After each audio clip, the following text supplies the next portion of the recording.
Every scientist, philosopher, and AI researcher is obsessed with one question right now. And it's not, how does the universe work? It's, does anything actually exist? Think about your chair. You know it's real, but here's what breaks people's brains. What makes it a chair? Not the wood. You can replace all the wood. Not the shape. Shapes change. Not even your belief. Chairs existed before humans named them. So, what is it? This question has a name, ontology. And once you understand it, you'll never look at anything the same way again.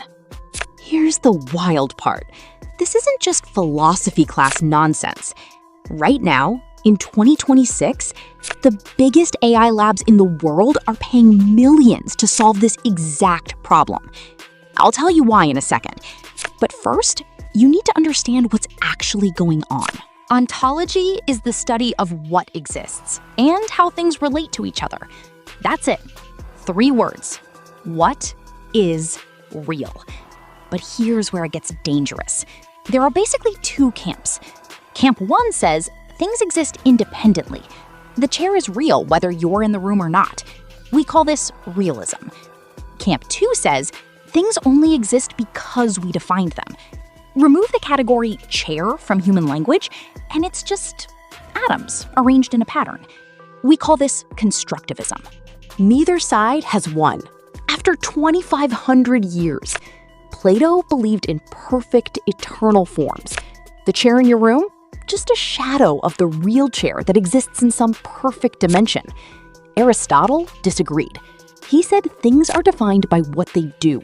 A chair is a chair because you sit on it. Function equals identity. Fast forward to today.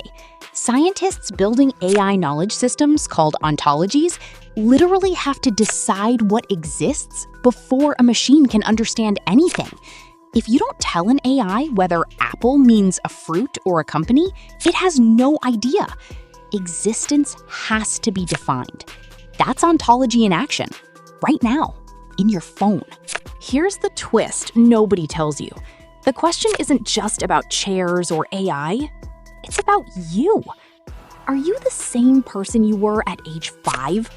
Different atoms, different thoughts, different beliefs? Philosophers call this the ship of Theseus. Replace every plank. Is it still the same ship? Replace every cell, every memory, every opinion. Are you still you? Ontology says, that depends entirely on what you think existence means. You've been doing ontology your whole life. You just didn't have a name for it. Now you do.